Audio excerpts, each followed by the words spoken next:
Hello students, आइए आज क्रिया में हम मूड को पढ़ते हैं। मूड क्या होता है? मूड में से होता है क्रियार्थ या वृत्ति। तो जब हम अपनी बात को कहते हैं तो कई तरीके से कहते हैं। जिस तरीके से कहते हैं, जिन पद्धतियों या दशाओं को जिनमें क्रिया काम करने के लिए प्रयुक्त की जाए उसे क्रियार्थ कहते हैं। तो मूड किसे कहते हैं? देखिए, विभिन्न पद्धतियों या दशाओं को जिनमें क्रिया काम करने के लिए प्रयुक्त की जाए क्रियार्थ कहते हैं। लैटिन भाषा के मूड शब्द कहाँ से बना है? लैटिन भाषा के मोडस से बना है, जिसका अर्थ होता है ढंग या रीत। मूड शब्द लैटिन भाषा के मोडस से आया, जिसका अर्थ होता है ढंग या रीत। मतलब किस ढंग से, किस रीत तो वही तरीके से काम किया जाता है। तो काम करने के लिए जो प्रयुक्त होती है क्रिया, जिस तरीके से हम काम करते हैं तो उसको हम मूड कहते हैं। तो चलिए देखते हैं कितने तरीके से हम काम करते हैं, कहते हैं। बहुत इंपॉर्टेंट चैप्टर है, इसको जो है बिना जाने आप ट्रांसलेशन भी गलत करेंगे, वाक्य को करेक्ट नहीं कर पाएंगे, इसलिए बहुत ज़रूरी है इसको जानना। बोलचाल में भी इसका बहुत प्रयोग होता है, तो इसलिए हर दृष्टि से इंपॉर्टेंट है, एग्जाम में भी बहुत आता है। क्रिया का देखिए, पहले इसको समझिए। क्रिया का सबसे साधारण प्रयोग किसी तथ्य का वर्णन करना या प्रश्न पूछना है। तो मूड क्या क्या काम करता है जान लो। तो क्रिया का सबसे साधारण प्रयोग किसी तथ्य का वर्णन करना या प्रश्न पूछना होता है। तो मूड में एक ये होता है कि मतलब ये किसी तथ्य का वर्णन करना या प्रश्न पूछने के लिए इसका प्रयोग किया जाता है। तो यानी कि जो वही जो हम अफर्मेटिव या नेगेटिव वाक्य कहते हैं और प्रश्नवाचक वाक्य, तो ये दोनों जो है मूड, ठीक है, सेम मतलब क्रियार्थ। मतलब क्रिया जिस तरह से हमारा मूड नहीं बदलता उस तरह से हम जब जिस हिसाब से बात करते हैं तो उस हिसाब से मूड भी, क्रिया भी बदलती है।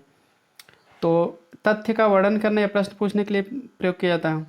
जैसे example, I write to my brother every week. मैं प्रत्येक हफ्ते अपने भाई को पत्र लिखता हूँ। हु रोट दैट लेटर, वह पत्र कौन लिखा। तो किंतु क्रिया का प्रयोग आज्ञा व्यक्त करने के लिए भी किया जाता है। और क्रिया का प्रयोग कहाँ किया जाता है? देखिए, मूड में बदला तो हम आज्ञा भी दे सकते हैं किसी को, भाई वर्णन भी कर सकते हैं, प्रश्न पूछ सकते हैं, तो आज्ञा भी दे सकते हैं। राइट नीटली, साफ ढंग से लिखो। नीट मतलब साफ सुथरा, साफ सुथरा लिखो। तो ये देखिए आज्ञा सूचक वाक्य में भी आ गया मूड।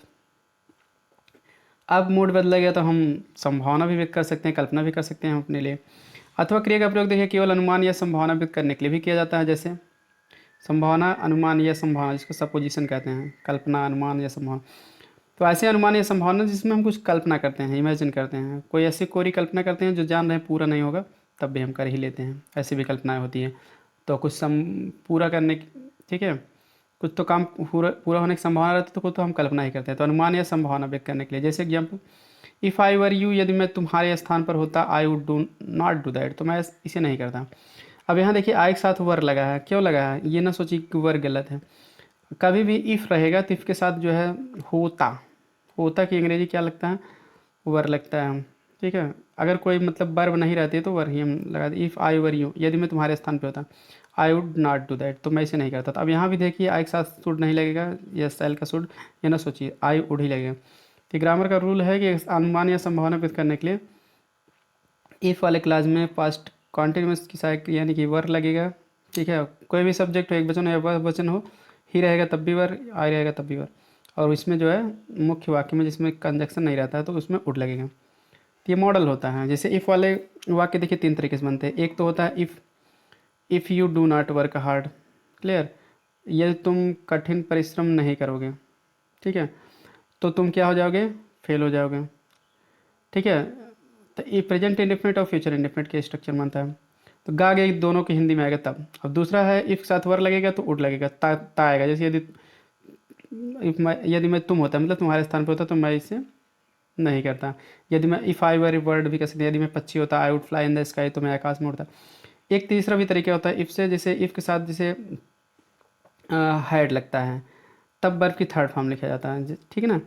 सब्जेक्ट हैड, जैसे if he had gone there, यदि वह वहाँ गया होता, तो फिर अगले वाले वाक्य में रहेगा वुड हैव के साथ वर्ब की थर्ड फॉर्म, तो ही वुड हैव सक्सीडेड, तो वह सफल हो जाता, ठीक है। तो इस तरह से होता है। इफ़ जैसे एग्जाम्पल होता है कि if Dasharath had not gone to forest, ये दशरथ बन नहीं गए होते हैं, sorry Ram, if Ram had not gone to forest, यदि राम बन न गए होते comma Dasharath would not have died, तो दशरथ ना मरते। तो इस तरह से भी होता है। जो काम हो ही गया है, बीत ही गया हो, तो हैड प्लस थर्ड फॉर्म लगता है और would have plus third form. और जो है ये भविष्य के लिए हम कल्पना करेंगे, यदि मैं तुम्हारे स्थान पे होता तो मैं ना करता, मतलब है ये भी फ्यूचर इन द पास्ट। तो वर के साथ लगता है, तो वन ही कुल मिला के वर के साथ वुड लगेगा, और हैड प्लस थर्ड फॉर्म के साथ वुड है प्लस थर्ड फॉर्म लगेगी। ये सब आप आगे कंडीशनल सेंटेंस में बहुत डिटेल में इसको पढ़ेंगे।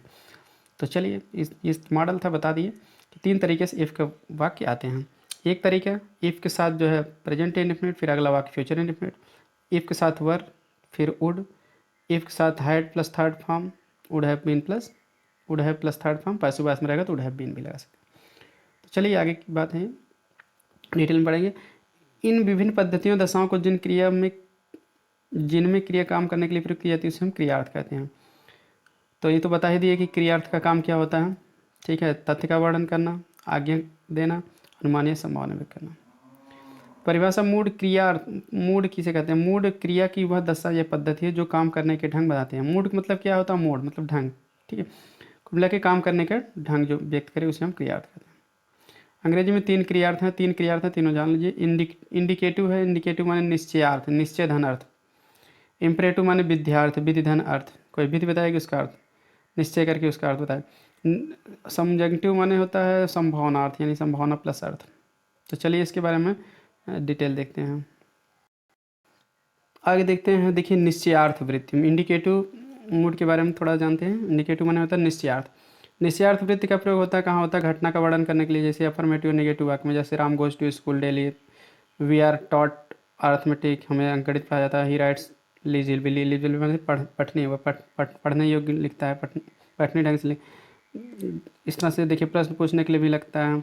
Have you found your book, क्या तुम अपनी किताब पाए? आर यू वेल, क्या तुम अच्छे हो? मतलब अफर्मेटिव या निगेटिव और इंट्रोगेटिव इसमें आता है वर्णन करने के लिए। तो प्रत्येक वाक्य में तिरछी लिखी हुई निश्चयार्थ वृत्ति है जो भी तिरछे शब्द लिखे गए हैं, ये वर्ब जो हैं इन सभी वाक्यों में, वो क्या है? आपके मूड हैं, इंडिकेटिव मूड है। इंडिकेटिव माने होता है निश्चयार्थ। निश्चयार्थ वृत्ति का प्रयोग सत्य घटना के रूप में मानी गई संभावना या कल्पना को व्यक्त करने के लिए भी किया जाता है। कहाँ और किया जाता है? सत्य घटना या कल्पना। जैसे देखिए, if I am to be a beggar, यदि मैं एक भिखारी हूँ, I shall not make me rascal, तो मैं अपने आप को बदमाश नहीं बनाऊंगा। रैस्कल मैंने बदमाश, दुष्ट। यदि मैं भिखारी हो जाऊंगा तो मैं अपने आप को तो भी बदमाश नहीं बनाऊंगा। तो यहाँ क्या गा गेगी आ रहा ना, तो इफ साथ आई एम का मतलब ये प्रेजेंट इंडेफिनिट टेंस ही माना जाए, क्योंकि एम के साथ कभी भी आईएनजी नहीं आता तो उसे इंडेफिनिट टेंस मानेंगे। तो ये गा गेगी इसके अर्थ में, यदि मैं भिखारी हो जाऊंगा, assuming as a fact that, मतलब एज्यूम मैंने मानना है, मान लिए मैं भिखारी भी हो जाऊंगा, आई शैल नेवर मेक मी ए बस रैस्कल, तो भी मैं अपने आप को दुष्ट नहीं बनाऊंगा। रैस्कल मीन्स दुष्ट या बदमाश, कहीं चोरी बेईमानी करना, ये सब। भिखारी होने के बाद में मैं किसी को लूटूँ पुट, मतलब कि चोरी नहीं करूँगा, दुष्टाई नहीं करूँगा। इफ़ इट रेन्स, यदि वर्षा होगी, आई शैल स्टे होम, तो मैं घर पर ही रुका रहूँगा। तो assuming as a fact that it will, if it will, assume मैंने मान लेना एक किसी तथ्य को कि हाँ बारिश होगी। इस तरह से प्रेजेंट इंडेफिनिट आया, इधर फ्यूचर इंडेफिनिट, ये भी आपको मॉडल जानना है। चलिए आगे देख लेते हैं, मूड, इम्परेटिव मूड देख लेते हैं। विध्यार्थ वृत्ति का प्रयोग निम्नलिखित बातों को व्यक्त करने के लिए किया जाता है। आज्ञा के लिए भी देखिए इम्परेटिव मूड का प्रयोग किया जाता है। इम्परेटिव मूड मतलब इम्परेटिव सेंटेंस वही, इंडिकेटिव माने असर्टिव सेंटेंस और इंट्रोगेटिव, ये आप सब जानते होंगे, लेकिन मूड के हिसाब से भी जानिए, क्योंकि आपके एग्जाम में पूछ लीजिएगा इंडिकेटिव मूड किसे कहते हैं, या सेंटेंस दे देगा, कह देगा किस मूड में लिखा गया है, तो आपको जानना जरूरी है। ये देख दे, इसमें इम्परेटिव सेंटेंस कह देगा, दे देगा, कह देगा कि कौन सा मूड है, तो इम्परेटिव मूड में है, ये जानना जरूरी। मतलब क्रिया का मूड कैसा है, मतलब इम्परेटिव में है। वेट हियर, यहाँ इंतजार करो, कम हियर, यहाँ open your book at page number 7, page 7, अपना किताब का पेज 7 खोलो। उपदेश या प्रबोधन, जैसे बी स्टडी, स्थिर रहो, take care of your health, अपने स्वास्थ्य की देखभाल करो, ट्राई टू डू बेटर, अच्छा करने का प्रयास करो। प्रार्थना के लिए जैसे हैव मर्सी अपॉन अस, हम पर दया करो, गिव अस दिस डे और डेली ब्रेड, इस दिन हमारा भोजन दे दो। डेली ब्रेड मतलब दैनिक भोजन, नहीं प्रतिदिन का भोजन, इस दिन का हमारा भोजन दे दो। अब यहाँ सभी तिरछे जो वर्ब हैं सभी जो है क्या हैं, इम्परेटिव मोड में है। वर्ब की फर्स्ट फॉर्म है, वाक्य की शुरुआती है, इतना तो पता है, वाक्य की शुरुआती वर्ब की फर्स्ट फॉर्म। नोट देखिए, विध्यार्थ वृत्ति यानी इम्परेटिव मोड का प्रयोग मध्यम पुरुष में होता है, क्योंकि आप आज्ञा पाने वाला ही वही व्यक्ति होता है जिससे बात हो रही है, किंतु उत्तम या अन्य पुरुष में इसी प्रकार के भाव व्यक्त करने के लिए सहायक क्रिया का प्रयोग लेट का प्रयोग किया जाता है। कहने का मतलब ये सामने के लिए आप यू का प्रयोग करते हैं, लेकिन यू छिपा रहता है इन सभी वाक्यों में। ट्राई टू, जैसे डू बेटर, अधिक अच्छा प्रयास करने, तुम अधिक अच्छा करने का प्रयास करो, ऐसे भी हम कर सकते हैं, यू छिपा रहता है। तो अगर मान लीजिए यू सामने वाले के लिए यानी सेकंड पर्सन मध्यम पुरुष जिसको कहते हैं को कोई आदेश प्रार्थना सलाह उस दे रहे हो, तो अब तो आप फर्स्ट फॉर्म से शुरू करोगे। लेकिन अगर मान लीजिए आपके सामने वो नहीं है, किसी और को आप आ, कह रहे हो, तो उसके लिए आपको क्या करना पड़ेगा, लेट का प्रयोग करना पड़ता है। जैसे लेट मी गो, मुझे जाने दो, ठीक है। लेट अस गो, हमें जाना चाहिए, या हम आओ हम चलें। लेट हिम गो, उसे जाने दो, लेट देम गो, उसे जाने दो। यानी हम लेट का भी प्रयोग करते हैं। देखिए ध्यान ये देना है कि लेट के साथ यू का प्रयोग नहीं होता है। अगर इसे अगर यूज नहीं यू का प्रयोग नहीं करना है तो लेट के बाद हम क्या करते हैं, मी का प्रयोग करते हैं, अस का प्रयोग करते हैं। यानी फर्स्ट पर्सन हो गया, लेट के साथ हिम देम ये थर्ड, यानी लेट के साथ सेकंड या सेकंड पर्सन का प्रयोग ना करके हम फर्स्ट या थर्ड पर्सन का प्रयोग करते हैं। विद्यार्थी इम्परेटिव मोड में करता यू छिपा रहता है। देखिए उसी में छिपा रहता है। जैसे यू लेट मी गो, मुझे जाने दो, इम्परेटिव मोड है। अगर इसमें कहते हैं यू लेट मी गो, तुम मुझे जाने देते हो, तब इसका अर्थ हो जाएगा यू लेट अस गो, तुम हमको जाने देते हो। यू लेट हिम गो, तुम उससे जाने दो। तो इस तरह से तब जो है हम इम्परेटिव सेंटेंस ये ख़त्म ही हो जाएगा। इसके पहले यू लगा देंगे लेट से पहले, ठीक है। और यहाँ भी यू लगा देंगे किसी भी वाक्य से पहले, तो वो इंडेफिनिट टेंस हो जाएगा, अफर्मेटिव हो जाएगा, इंडिकेटिव मूड हो जाएगा, ठीक है। चलिए आगे देखते हैं। अब देखिए अगला मूड जो है हमारा सबजंक्टिव मूड है, संभावनात्मक अर्थ। 3 मूड बताया गया था ना, इंडिकेटिव, इम्परेटिव, सबजंक्टिव। तो सबजंक्टिव मूड किसे कहते हैं, संभावनार्थ के रूप में निम्नलिखित है। जिसमें संभावना प्रकट की जाती है तो उसको सबजंक्टिव मूड प्रकट करते हैं।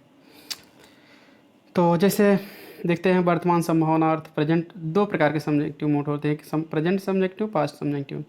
तो दोनों देखते हैं क्योंकि इनका भी प्रयोग बहुत ज़्यादा होता है। अपडेटिव सेंटेंस वगैरह में होता है इनका प्रयोग, और इफ़ वाले वाक्य में होता है। तो इसलिए यानी इच्छावाची वाक्य, काल्पनिक वाक्य, इन सभी में होता है। देखते हैं, बहुत ज़रूरी है इसको भी जानना। देखिए अब क्योंकि अब यहाँ प्रेजेंट सबजेक्टिव मोड जब रहेगा तो उसमें वर्ब की फर्स्ट फॉर्म लगेगी। जैसे या तो बी लगेगी, वर्ब बी जैसे we, I we, you we. ये ना सोचो ये दे वी, सबके साथ भी लगेगा। ये ना सोचो वी का प्रयोग तो बिल या सेल के साथ लगता है। अगर मतलब प्रेजेंट सब्जेक्टिव मोड बताना है तो सभी के साथ बी लगेगा। अगर कोई क्रिया नहीं रहेगी तो उसमें बी लगा देंगे। हाँ क्रिया है तो आप क्रिया का फर्स्ट फॉर्म लगाइए। जैसे एक यहाँ एग्जाम्पल दिया गया है, जैसे आई स्पीक, यू वी है तो वी स्पीक। स्पीक कोई ज़रूरी नहीं है कि स्पीक के साथ अब गो आ सकता है, कुछ भी आ सकता है। एक मतलब वर्ब की फर्स्ट फॉर्म बता रहे हैं कि इसके साथ स्पीक वर्ब की फर्स्ट फॉर्म है, सब्जेक्ट चाहे जो हो सकता है। या तो वर्ब की फर्स्ट फॉर्म लगेगा, या तो कोई वर्ब नहीं रहेगी तो बी लगा देंगे। और पास्ट में रहेगा तो सभी के साथ जो है वर लगेगा।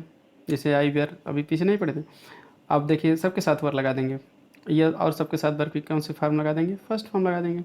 अगर फर्स्ट नहीं सॉरी सेकंड फॉर्म लगाएंगे, क्योंकि वर क्या है। अब देखिए बी का सेकंड फॉर्म क्या होता है, वर होता है। बताया था ना आपको, बी का फर्स्ट फॉर्म होता है, बी वर्ब की फर्स्ट फॉर्म है, बेस फॉर्म में है। और वी का सेकंड फॉर्म वर होता है। तो अब यहाँ क्या है, अगर वर लगेगा कोई क्रिया नहीं लगेगी, क्रिया रहेगी तो उसका सेकंड फॉर्म लगेगा। आई स्पोक, जैसे उड क्या है, उड वर के साथ क्यों लगाते थे कि I were bird, I would fly in the sky. तो इस वर क्या है, बी का सेकंड फॉर्म है तो वर लगाते हैं। और उड क्या है, उड भी वर्ब का सेकंड फॉर्म है, विल का उड।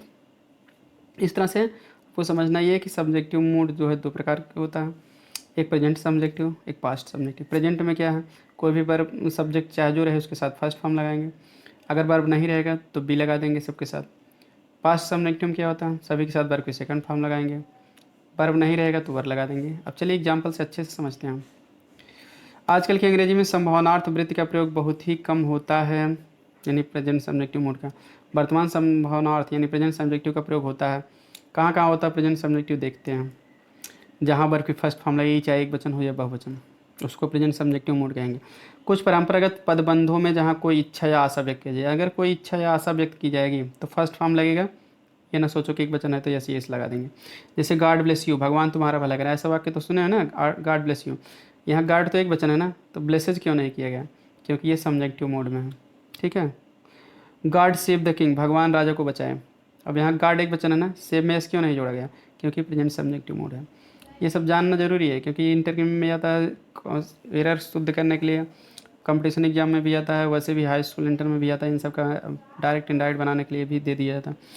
तो जानना जरूरी है ना, कैसे शुद्ध लिखेंगे। ट्रांसलेशन हमको करना आ सकता है, भगवान तुम्हारा भला करे, इसका ट्रांसलेशन करो। एग्जाम में आ गया तो क्या करेंगे, सही लिखने के लिए इसको जानना जरूरी है। हेवन हेल्प अस, स्वर्ग हमारी मदद करता है। स्वर्ग हमारी मदद करें मतलब क्या, भगवान हमारी मदद करें, ऐसी इच्छा प्रकट की, भगवान हमारा मदद करें। गॉड हेल्प अस की जगह हेवन हेल्प अस भी कह दिया गया। औपचारिक अंग्रेजी तक यहाँ क्या है, हैविंग साथ यस नहीं जोड़ा गया, गार्ड के साथ नहीं जोड़ा गया, गार्ड के साथ ब्लेस में एस नहीं जोड़ा गया, कुछ भी नहीं जोड़ा गया क्योंकि ये सब्जेक्टिव मोड को तभी तो बताएंगे। औपचारिक मतलब ये संभावना व्यक्त की जाती है, हाँ भगवान मदद कर सकते हैं, भगवान राजा की मदद कर सकते हैं, तो करें अपनी इच्छाएं प्रकट किया जा रहा है इसमें। औपचारिक इच्छा अंग्रेजी में क्रिया पर आश्रित संज्ञा उपवाक्य में जो अभिलाषा, अभिलाषा मतलब वही इच्छा, अभिलाषा, नियत यानी कि इंटेंशन जिसको कहते हैं, इरादा, निश्चय, रेजोल्यूशन आदि व्यक्त करें, यानी औपचारिक अंग्रेजी में भी। ठीक है, तो ये तो मतलब कि कह रहे हैं कि औपचारिक अंग्रेजी में तो जहाँ इच्छा या आशा अभी तक बताया गया, कुछ पदबंधों में पदबंधों फ्रेज में इच्छा या आशा व्यक्त की जाए वहाँ लगेगा, जैसे God bless, God save, heaven help, ये सब क्या था, इच्छा या आशा व्यक्त करने के लिए लगेगा। लेकिन अब क्या यहाँ औपचारिक अंग्रेजी में मतलब फॉर्मल इंग्लिश में संज्ञा वाक्य रहेगा, क्लाज रहेगा या अभिलाषा रहेगी, इंटेंशन यानी इरादा, नियत, निश्चय रहेगा, तो भी हम सब प्रेजेंट सब्जेक्टिव मोड का प्रयोग करते हैं। जैसे यहाँ देखिए, I move that that mister Gupta be appointed chairman. ठीक, अब यहाँ क्या है कि मिस्टर गुप्ता बी अपॉइंटेड लगा दिया गया। ठीक है, क्यों लगा दिया गया बी अपॉइंटेड, अब यहाँ क्या अपॉइंटेड मान नियुक्त, चेयरमैन। तो यहाँ अब आपको करना क्या है, देखना ये है कि गुप्ता के साथ देखिए बी अपॉइंटेड माने नियुक्त होना, तो होना का अंग्रेजी क्या है, बी लगा दिया गया। ठीक, it is suggested that a ring road be built, सुझाव दिया जाता है कि रिंग रोड बी बिल्ट एक बने। ठीक है, रिंग रोड मतलब एक घुमावदार सड़क होती है। ठीक है, जैसे कहीं से बाईपास वगैरह टाइप में निकालने के लिए बी रोंग, ठीक है, रिंग रोड इसको कहते हैं। Be built to relieve the congestion मतलब वही भीड़ भाड़ से राहत पहुंचाने के लिए, एक और सड़क बनाने के लिए बताया जाए। तो be recommended that the subscription be increase to 10 rupees. ठीक है, हम सिफारिश किए कि सब्सक्रिप्शन जो है 10 रुपये भी इंक्रीज बढ़ जाए। तो यहाँ सभी जगह बी का प्रयोग किया गया है। ठीक है, उसके साथ जो है आगे जो है वर्ब की थर्ड फॉर्म भी लिखा गया है। भूत, तो इस तरह से हम क्या देख रहे हैं, प्रेजेंट सब्जेक्टिव मोड में क्या रहता है, या तो वर्ब की फर्स्ट फॉर्म ही रहेगी सब्जेक्ट साथ, या तो किसी भी सब्जेक्ट साथ बी रहेगी। तो यहाँ देखिए सभी के साथ जो है, पहले वाले में देखिए वर्ब की फर्स्ट फॉर्म है, एक वचन हो तब भी फर्स्ट फॉर्म रहेगी। अब दूसरे वाले में एग्जाम्पल आपको क्या मिल रहा है, सब्जेक्ट के साथ जो है बी मिल रहा है। तो इस तरह से कहीं भी कोई वाक्य मिल जाए, एक वचन के साथ भी फर्स्ट फॉर्म मिले और ये निशान लगा रहेगा, अब आफ्टर टू सेंटेंस जो लगता है इंटरजेक्शन का, या तो सब्जेक्ट एक वचन के साथ भी बी लगेगा, यानी आई स्पीक के साथ विल या सेल के साथ भी जो लगना, ये अन्य किसी सब्जेक्ट के साथ भी लगा है। ठीक है, तो जैसे मतलब कि बी के साथ थर्ड फॉर्म लग गया डायरेक्ट, जो विल या सेल के साथ बी के साथ थर्ड फॉर्म लगता है पैसिव वॉइस में फ्यूचर कंटिन्यूअस में, वो काम अन्य किसी सब्जेक्ट के साथ हो गया, तो वो सब्जेक्टिव मोड माना जाता है। अभिलाषा या नियत या निश्चय व्यक्त करने के लिए किया जाता है ऐसा वाक्य। अब भूत संभावनार्थ चलिए देख लेते हैं, सब पास्ट सब्जेक्टिव मोड का प्रयोग, क्योंकि प्रेजेंट सब्जेक्टिव मोड का प्रयोग पढ़ चुके हैं कि फर्स्ट फॉर्म लगेगा या तो किसी भी सब्जेक्ट के साथ या तो बी लगेगा। अब पास्ट में देखते हैं, पास्ट में आपको बताया गया कि या तो सेकंड फॉर्म लगेगा या तो वर्ग लगेगा। एग्जाम्पल देखते हैं, विष क्रिया के बाद जहाँ अवास्तविक या सत्य के विपरीत स्थिति का वर्णन हो, विष क्रिया के बाद जहाँ अवास्तविक यानी अनरियल या सत्य के विपरीत स्थिति का वर्णन हो, जैसे देखिए I wish I knew his name, अवास्तविक मतलब जो वास्तविक ना हो, काल्पनिक हो, यानी कि आई विश माने मैं इच्छा करता हूँ, यानी कि काश, आई न्यू मैं जान जाता है, हिज नेम उसका नाम, काश मैं उसका नाम जान जाता है, या मेरी इच्छा है कि मैं उसका नाम जान जाऊँ। I am sorry I don't know his name, इसका मेन अर्थ यह मुझे दुख है कि मैं उसका नाम नहीं जानता हूँ, तो वही काश मैं जान जाता हूँ, ये sense. I wish I were A millionaire, काश मैं, मिलियनेयर माने होता है अरबपति या करोड़पति, बहुत ज़्यादा, मिलियन मीन्स 10 लाख होता है ना, कम से कम 10 लाख की संपत्ति जिसके पास हो, यानी कि बहुत अमीर आदमी, काश मैं बहुत अमीर होता। She wishes the car belong to you, वह विशेष द कार उस कार की इच्छा करती है, बिलोंग टू यू जो आपकी है, मतलब वह आपके कार की इच्छा करती है, तो जैसे आपके पास कार है वैसे उसके पास भी है, उसको इस बात का अफसोस है कि नहीं है। तो इस तरह से हम क्या देख रहे हैं कि यहाँ सेकंड फॉर्म लग रहा है इच्छा के लिए, वर्ब भी जो है क्या अभी का सेकंड फॉर्म ही है। ठीक, यहाँ बिलोंग्ड भी सेकंड फॉर्म है, तो इस तरह से ये क्या है, इच्छा को बताया जा रहा है, अवास्तविक या सत्य के विपरीत स्थिति का वर्णन किया जा रहा है, पास्ट सब्जेक्टिव मोड है। नहीं तो आप सोचेंगे एक साथ वर्ग कहाँ से आ गया, तो ये सब्जेक्टिव मोड होने के नाते आएगा। इफ़ के बाद वर्तमान में अवास्तविकता या असंभावना को व्यक्त करने के लिए भी प्रयोग किया जाता है सब्जेक्टिव मोड का। जैसे अवास्तविकता या संभावना वर्तमान में, इफ़ के बाद वर्तमान में, ये इसी इफ आई वर यू, यदि मैं तुम्हारे स्थान पे होता I should not do that, तो मैं उसे नहीं करता। But I am not you, लेकिन मैं तुम्हारे स्थान पे नहीं है। आई नेवर कैन बी, और कभी हो भी नहीं सकता हूँ। इस तरह से we should started, if we started now we would be in time, यदि हम अभी शुरू कर देते तो we would be in time, तो हम समय पर पहुंच जाते हैं। But we can not start now, लेकिन हम अभी शुरू ही नहीं किए, ये सेंस इसमें है। अब देखिए आगे क्या है, एज इफ या एज दो के बाद अवास्तविक या असंभावना व्यक्त करने के लिए भी सब्जेक्टिव मोड का, पास्ट सब्जेक्टिव मोड का प्रयोग किया जाता है। एग्जाम्पल देखते हैं, ठीक है। वैसे यहाँ पहले वाक्य में जैसे शुड लिखे हैं, यहाँ वुड का भी प्रयोग करना बेटर होगा। एज इफ या एज दो के बाद अवास्तविक या असंभावना व्यक्त करने के लिए भी, ठीक है, लगता है। जैसे ही ऑर्डर्स मी अबाउट, मुझे उस चीज़ के बारे में आदेश देता है। एज इफ, मानो आई वर हिज वाइफ, मैं उसकी पत्नी हूँ। बट आई एम नॉट, लेकिन मैं नहीं हूँ। मतलब कोई स्त्री कल्पना कर रही है कि वह मुझे किसी चीज़ के बारे में ऐसे आदेश देता है मानो मैं उसकी पत्नी हूँ, जबकि हूँ नहीं। तो यहाँ क्या है, अवास्तविकता या असंभावना, मतलब अवास्तविकता, सच्चाई भी नहीं है और संभावना भी नहीं है उसकी पत्नी होने की, तो वो दूसरे की है। तब भी ये मतलब ऐसा मानो का अर्थ, जैसे एज इफ माने क्या होता है, मानो या जैसे कि, तो ये जब आता है एज इफ, तो उसके बाद जो भी चाहे जो भी सब्जेक्ट रहेगा वह ही लगेगा। जैसे ही वॉक्स, वह चलता है, एज दो माने भी माने मानो या जैसे कि, वह ऐसे चलता है जैसे कि ही वर ड्रंक, वह पिया हुआ हो। बट ही इज़ नॉट, लेकिन वह पिया नहीं है, तो भी ऐसा चल रहा है, तो ये अवास्तविक या असंभावना व्यक्त की जा रही है। जैसे कुछ लोग कहते हैं ऐसे चल रहा है जैसे पिए हो। अगला देखिए, it is time plus subject के बाद, ठीक है, देर हो गई है भाव अंतर्निहित करने के लिए। मतलब अगर कहीं भी इट इज़ टाइम के साथ पास्ट इंडेफिनिट टेंस का प्रयोग होता है, इतना जान लो। जो भी सब्जेक्ट है, इट इज़ टाइम अगर आ गया उसके बाद सब्जेक्ट रहेगा, तो पास्ट सब्जेक्टिव मोड का प्रयोग होता है। पास्ट, इसीलिए पास्ट के साथ सेकंड फॉर्म ही लगेगा। It is time we started, इसका अर्थ क्या होगा, it is time we started मतलब जब समय है, वी स्टार्टेड मतलब देर हो गई। It is time we started मतलब हमें देर हो गई है, मतलब शुरू करना जो था, ये ऐसा समय है कि हमें देर हो गई है, ठीक है। तो कहने मतलब देर होने के लिए, कोई जैसे काम हम करने वाले हैं काफ़ी देर हो जाती है, उसके बाद बताने के लिए it is time we start, मतलब इतना देर हो गई कि अब शुरू करना ठीक नहीं है।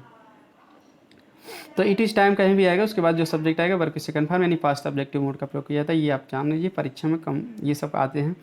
वाक्य गलत को सुधारने के लिए आएगा तो स्टार्ट्स दे देगा, स्टार्टिंग दे देगा, गलत दे देगा, हैज स्टार्टेड दे देगा, हैड स्टार्टेड, तो कुछ भी नहीं, वर्ब से कन्फर्म केवल लगेगा।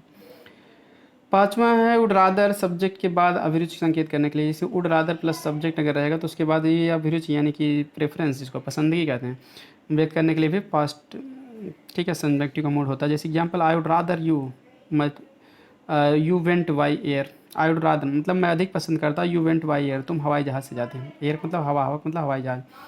आई should prefer you to go by air, इसका सेंस ये है कि मैं तुम्हारा हवाई जहाज़ से जाना अधिक पसंद करूँगा, यह करना चाहिए मुझे।